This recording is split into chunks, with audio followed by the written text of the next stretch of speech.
오늘 하나님께서 우리에게 주신 말씀은 민수기 31장, 32장 말씀 가운데 민수기 32장 16절부터 19절까지의 말씀입니다. 민수기 32장 16절부터 19절까지의 말씀입니다.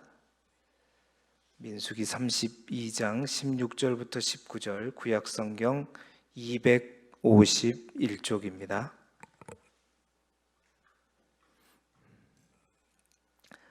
(32장) 16절부터 19절까지의 말씀을 우리 함께 한 목소리로 읽겠습니다. 시작. 그들이 모세에게 가까이 나와 이르되 우리가 이곳에서 우리 가축을 위하여 우리를 짓고 우리 어린 아이들을 위하여 성읍을 건축하고 이 땅에 원주민이 있으므로 우리 어린 아이들을 그 견고한 성읍에 거주하게 한 후에 우리는 무장하고 이스라엘 자손을 그곳으로 인도하기까지 그들의 앞에서 가고 이스라엘 자손이 각기 기업을 받기까지 우리 집으로 돌아오지 아니하겠사오며 우리는 요단 이쪽 곧 동쪽에서 기업을 받았사오니 그들과 함께 요단 저쪽에서는 기업을 받지 아니하겠나이다. 아멘. 오늘은 민수기 31장 32장의 말씀으로 교재에 있는 제목대로 모세와 요단 동편 땅들, 모세와 요단 동편 땅들이라는 제목하에 하나님의 말씀을 함께 나누도록 하겠습니다. 우리 교재에 나와 있는 포인트 134쪽에 나와 있는 포인트를 함께 읽어보겠습니다. 시작. 모세는 요단 동편 땅을 점령하고 그 땅을 두 지파 반에게 분배하여 주는데 이후 그들은 가나안 서편 전쟁의 선봉대가 됩니다. 아멘.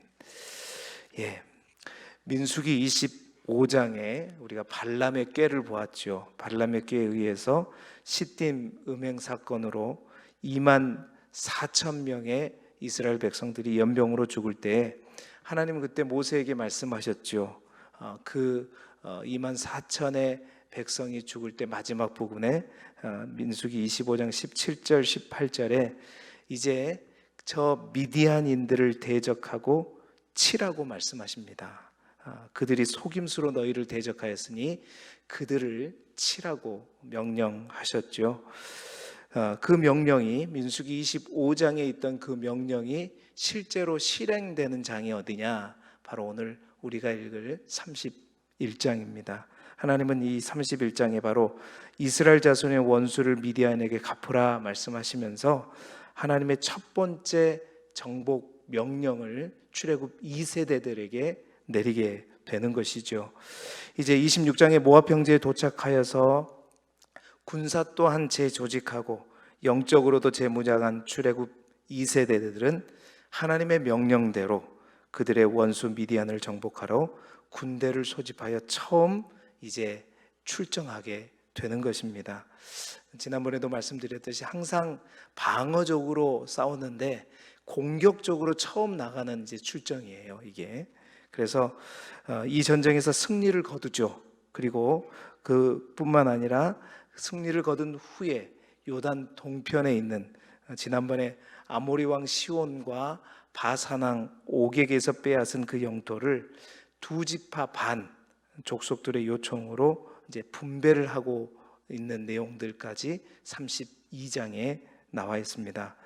오늘 이 크게 두 가지 사건, 저 미디안 족속을 치는 사건과 요단 동편 땅을 분배하는 두 가지 사건이 31장, 32장에 소개되고 있는데요. 오늘 이 두 가지 사건 속에 등장하는 특별히 민수기의 마지막 숫자들을 통해서 주시는 하나님의 음성을 우리가 함께 이 아침에 듣고 또 우리 마음속에 새길 수 있기를 간절히 소망합니다. 첫 번째 수가 뭐냐면 바로 승리의 수 12,000명입니다. 민수기는 어쩌면 이 12,000을 향해서 지금까지 달려온 거라고 볼 수 있어요. 우리가 지난 수요일 날에 말씀드린 것처럼 이 마지막 12,000을 향해서 지금까지 달려왔다라고 해도 과언이 아닌 것이죠. 민수기에 등장하는 수많은 백성의 수들은 그냥 있는 것이 아니라 민수기에 펼쳐진 수많은 사건들을 반영해주는 숫자라고 말씀드렸습니다. 이스라엘 백성의 하나됨도 나타내 주었고요. 또한 이스라엘 백성들의 헌신도 그 숫자를 통해서 나타내 주었고, 또 이스라엘 백성들의 성막에서 일할 일꾼들의 숫자 또한 백성들의 수를 통해서 보여주었습니다. 때로는 백성들의 반역과 파괴를 말해주는 백성의 수도 있었고, 또 이스라엘의 출애굽 1세대들의 몰락과 죽음을 의미하는 백성의 수도 있었죠. 뿐만 아니라 우리가 오늘 방금 얘기했던 발람의 꾀로 넘어가서 우상 숭배와 함께 음행함으로 죽어갔던 백성의 수, 패배의 수도 있었죠. 또 모든 어려움을 다시 극복하고 하나님의 은혜로 다시 채워진 회복의 수 또한 이 백성의 수 속에 있었습니다. 이제 다시 세워진 이스라엘 백성, 그 군인의 수가 60만 1730명이죠. 자, 이들을 통해서 이제 가나안 땅의 정복 전쟁을 펼쳐가게 될 것입니다. 그 준비된 군사들에게 하나님은 오늘 31장에 시딤 음행 사건으로 인해서 치라고 했던 그 미디안 족속을 정복하라는 명령을 내리게 되는데, 하나님은 그 미디안을 당신의 원수로 선포합니다. 여호와의 원수라고 얘기하고 있죠. 그래서 이제는 더 이상 모세가 주도하는 그런 군대가 아니라 각 지파별로 1000명씩 부르게 됩니다. 그래서 12,000명의 군사를 소집하게 되죠. 그 군대의 수장은 여호와의 질투심으로 시딤 음행 사건 때 죽어갔던 24,000명, 그 죽음을 멈추게 했던 바로 대제사장 엘르아살의 아들 비느하스가 그 선봉을 맡게 되었습니다. 하나님께서 미디안을 치라고 하는 이 명령을 받들어서 그 명령에 따라 이스라엘 백성들을 이 12,000명은 출정했고, 그 결과 이스라엘 군대는 완전히 승리하게 되죠. 단 한 명도 죽지 않고 모든 미디안인들을 다 치고 돌아오게 됩니다. 미디안의 다선왕 에위, 레겜, 수루, 후루, 레바를 죽이고 그 발람의 꾀에 이제 근본 그 꾀를 내었던 부올의 아들 발람까지 미디안을 치러 갔었을 때, 이 아모리를 미디안을 치러 갔었을 때 다 죽이고 돌아오게 되는 것이죠. 그리고 모든 전리품들과 부녀들, 그리고 가축과 양떼를 탈취하고 왔었을 때 깜빡 잊고 그 음행에 관여했던 여성들을 살린 것에 대해서 책망을 받게 되고, 이제 사내를 아는 모든 여자들까지 다 죽인 후에 이스라엘 백성은 그야말로 완전한 승리를 거두게 되는 거죠. 이 승리는 준비된 이스라엘 백성들이 하나님의 명령에 따라 출정해가지고 하나님의 명령대로 싸워서 완전히 승리한 최초의 전쟁이라고 볼 수 있습니다. 그리고 그 중심에는 각 지파에서 파견된 12,000명의 군인들이 있었죠. 그래서 이 12,000이라고 하는 숫자는 가나안 정복을 위해 이제 어떤 수냐? 준비된 수요, 승리의 수요, 또 기쁨의 수지요. 뿐만 아니라 자신감의 수입니다. 자신감의 수. 1세대와 달리 2세대는 하나님께 철저하게 복종해서 하나님의 완전한 승리를 거두게 된 것이죠. 이 말씀은 우리가 함께 읽어보았으면 좋겠습니다. 민수기 31장 49절의 말씀, 그들의 승리가 완전한 승리임을 다시 한번 확인해 주는 말씀인데요, 민수기 31장 49절의 말씀을 우리 함께 읽어보겠습니다. 시작. 모세에게 말하되 당신의 종들이 이끈 군인을 계수한즉 우리 중 한 사람도 축나지 아니하였기로. 한 사람도 축이 나지 않았다는 거예요. 이 말이 우리에게 알려주는 것은 완전한 승리였다는 거예요. 조금의 피해도 없이 완벽하게 완전하네. 그러니까 하나님이 세우시고 하나님이 보내시고 하나님의 명령에 의해서 하는 전쟁의 결론이 뭐다? 완전한 승리이다. 민수기가 마지막에 백성의 수를 통해서 이스라엘 백성들에게, 우리 모두에게 던져주는 메시지는 바로 이것입니다. 그 승리의 수를 누구도 맛보라? 우리도 맛보라는 것이죠. 결국 하나님은 이스라엘 백성들에게 징계와 고난과 좌절과 여러 가지 사연 많은 백성의 수들, 사건들이 있었지만 하나님이 우리에게 원하시는 것은 결국 뭐냐? 12,000이라는 거예요. 완전한 승리라는 거예요. 완전한 순종과 복종에 의한 하나님의 승리, 하나님이 이끌어 주시는 그 승리를 맛보아라. 그래서 이스라엘 백성들은요, 완전한 자신감에 있게 되는 것이죠. 이제 가나안 땅도 점령할 수 있다는 강한 자신감을 갖게 되었습니다. 정말 우리가 민수기를 통해서 하나님을 찬양할 수밖에 없지요. 하나님을 찬양할 수밖에 없습니다. 민수기는 제가 애초에 시작할 때 우리의 인생의 드라마라고 말씀드렸는데, 그 드라마의 결말이 무엇이냐? 해피엔딩이라고 말씀드렸듯이 그 해피엔딩을 말해주는 숫자가 바로 12,000입니다. 우리들의 인생 가운데서도 반드시 우리의 인생을 12,000으로 이끌어 가실 하나님을 우리가 믿음의 눈으로 바라보면서 순간순간 우리의 마음과 우리의 뜻대로가 아니라 하나님의 뜻과 하나님의 명령대로 순종하며 살아가는 저와 여러분이 되기를 주님의 이름으로 축복합니다. 오늘 첫 번째 숫자는 그것이고요. 마지막, 있는 듯 없는 듯 아주 아름답고 귀한 또 하나의 수가 있습니다. 오늘 그 수를 마지막으로 함께 나누기를 원하는데요. 그 수는 가장 아름다운 연합의 수입니다. 이제 우리는 32장에 가서 요단 동편 땅 분배에 관한 사건을 통해서 민수기에 있는 마지막 숫자들을 만나게 되는데요. 여러분, 민수기 21장에서 출애굽 2세대들은 아모리 왕 시온과 바산 왕 옥의 땅을 모두 점령하게 됩니다. 요단 동편에 있는 땅을 길게 다 차지하게 되는 것이죠. 그래서 이스라엘 백성들이 요단 동편의 땅을 먼저 정복하게 되고 요단강을 건너서 여리고성으로부터 이제 요단 서편에 이제 중앙, 남부, 북부 이렇게 차근차근 정복을 해가게 되는 것인데요. 자, 요단 동편의 땅을 차지했을 때 그 땅이 보니까 목축을 하기에 너무 좋은 장소였던 거예요. 그러다 보니까 12지파 가운데 가장 많은 가축 떼를 가진 지파인 것 같습니다. 르우벤과 갓 자손들이 모세에게 와서 요청을 합니다. 뭐라고 요청하냐면 민수기 32장 4절 5절에 보게 되면 지도자 모세여, 이 땅이 보니까 목축하기에 너무나도 좋은 장소입니다. 우리에게 가축이 많은데 만일 당신에게 우리가 은혜를 입었다면 이 땅을 우리에게 먼저 주십시오. 이 땅을 우리에게 소유로 주셔서 우리 지파 사람들이 저 요단강을 건너지 않는 은혜를 우리에게 베풀어 달라고 이제 요청을 하는 겁니다. 여러분이 모세라면 어떻게 하겠어요? 지금 이제 12지파의 모든 사람들이 저 요단강을 건너서 요단 서편에 가서 이제 정복 전쟁을 펼쳐야 되는데, 자기들이 보기에 좋은 땅이 있다고 땅 주라고 하면서 우리들은 저기 건너지 않게 해달라. 이게 말이 되냐 이거죠. 상식적으로 말이 안 되잖아요.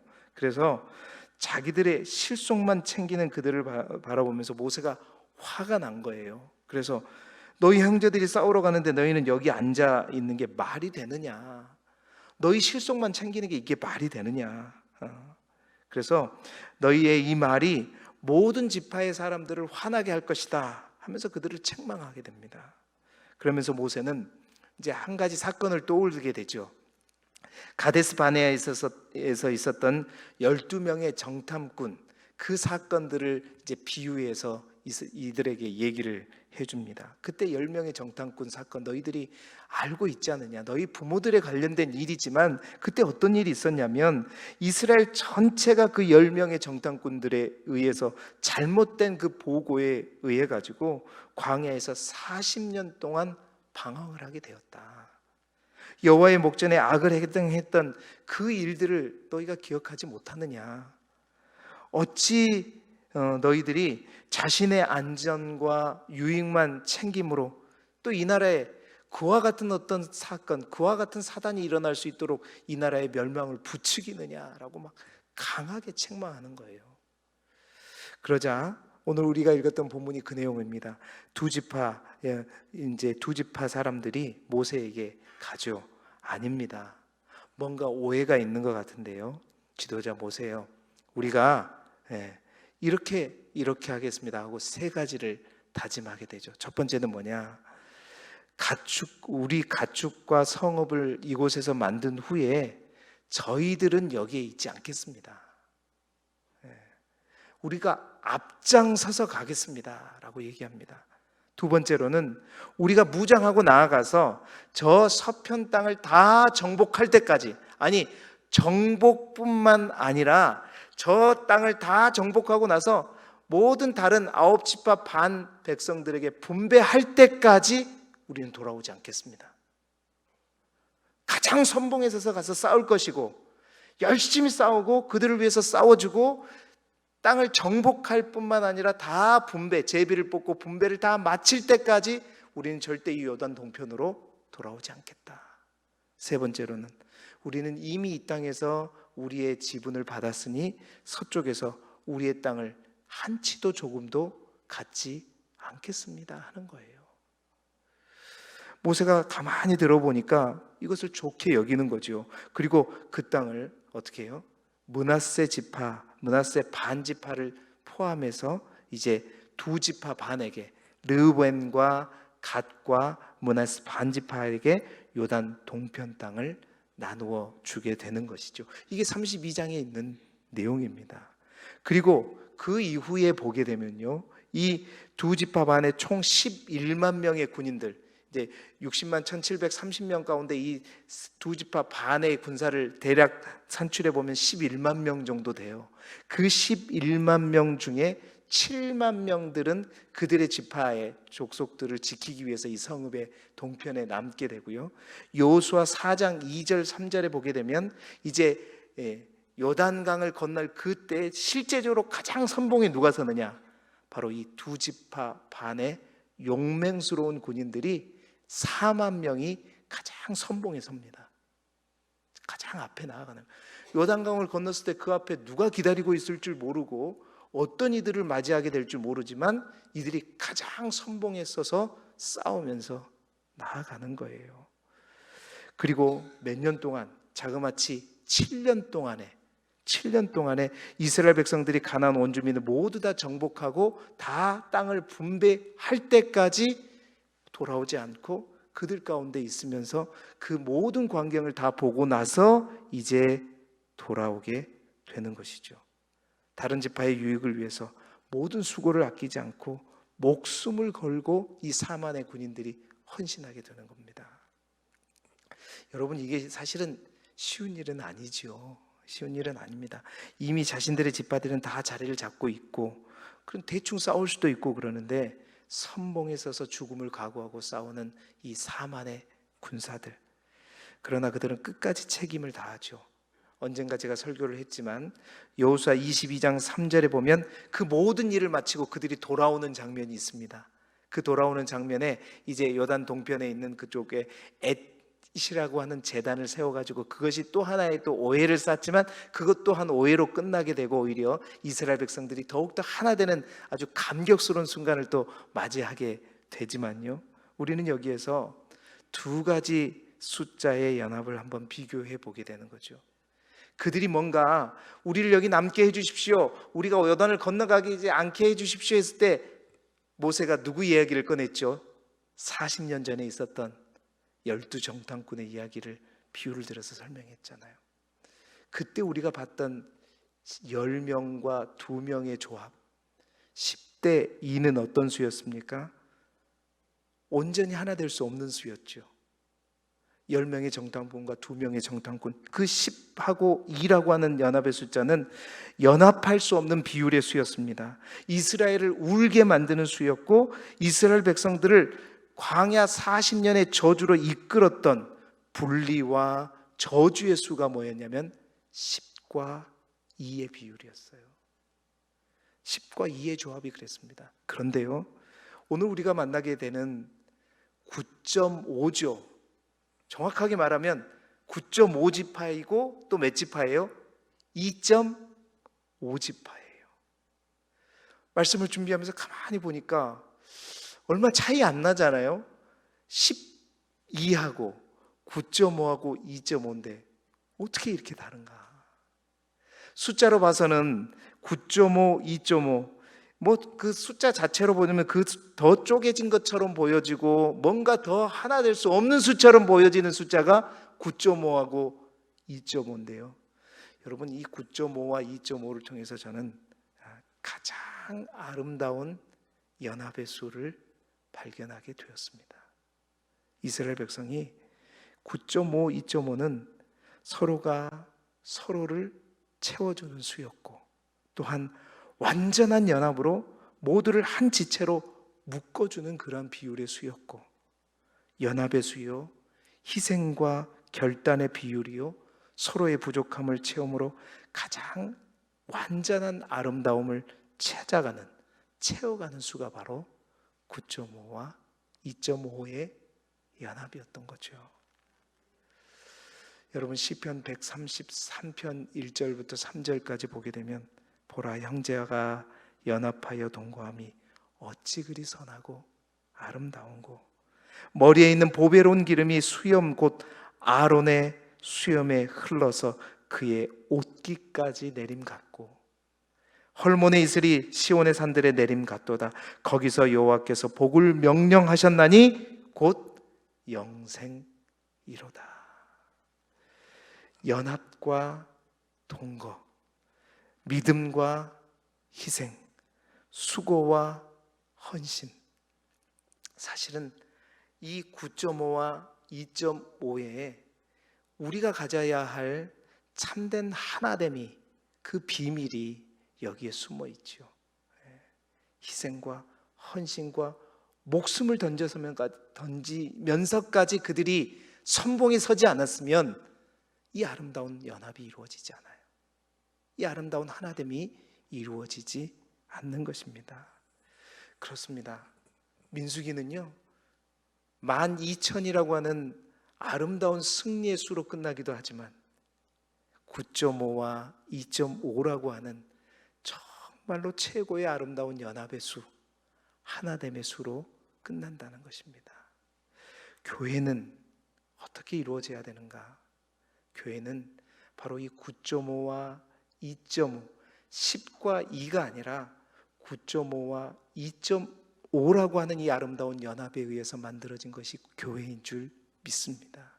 그 속에는 믿음과 희생과 포기가 있고, 나를 위해서 내 것을 내려놓고 다른 사람을 위해서 뭔가를 내가 헌신하는 그 헌신이 있을 때 세워지는 것이고, 또한 그 헌신과 수고를 아끼지 않고 끝까지 다해 갈 때 하나님의 몸된 공동체는 든든하게 세워지는 것이죠. 이 헌신과 이 사랑이 바로 우리 십자가의 정신이고 바로 우리 주님의 마음인 것입니다. 오늘 특별히 이 종료주의를 맞이하여서 참으로 이 아름다운 연합이 우리 길주교회 가운데도 있기를 간절히 소망하고, 또한 여러분의 가정에도 이 아름답고 최고의 연합이 있기를 소망해요. 싸우고 볶고 하는 그런 연합이 아니라 그게 10대 2잖아요. 그러면서 결론은 뭐예요? 원망과 좌절과 40년의 저주받은 인생. 이게 10과 2의 결말이에요. 그러나 우리가 조금만 마음을 바꾼다면, 그게 0.5에 있는 거잖아요. 조금만 우리가 더 헌신한다면, 조금만 우리가 이해하고 또 인정하고 우리 것을 내려놓고 나아간다면, 하나님은 이 믿음의 공동체를 더욱더 탄탄하게 세워가고 마지막 때에 꼭 쓰임받는 하나님의 공동체로 이끌어 가실 줄 믿습니다.